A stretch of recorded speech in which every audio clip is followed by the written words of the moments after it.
श्री स्वामी समर्थ. मन हेच आपल्या जीवनाचं सर्वात मोठं रणांगण आहे, जिथे विचारांची लढाई चालू असते.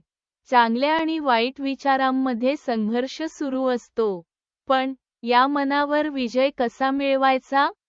श्री स्वामी समर्थ सांगतात, मन शांत ठेवा, कारण अस्थिर मन तुम्हाला चुकीच्या मार्गावर नेऊ शकतं.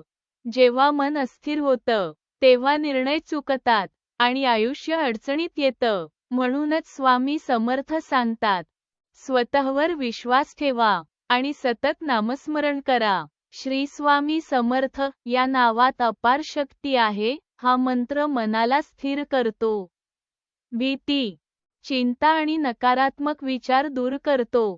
दररोज काही वेळ शांत बसा, डोळे मिटा आणि फक्त एकच मंत्र म्हणा, श्री स्वामी समर्थ. हळूहळू तुम्हाला जाणवेल, मन शांत होतंय, विचार स्पष्ट होत आहेत आणि तुम्ही स्वतःवर नियंत्रण मिळवत आहात. हा आहे मनावर विजय मिळवण्याचा खरा मार्ग. स्वामी समर्थ म्हणतात, जो स्वतःच्या मनावर विजय मिळवतो, तोच खरा विजेता असतो. श्री स्वामी समर्थ.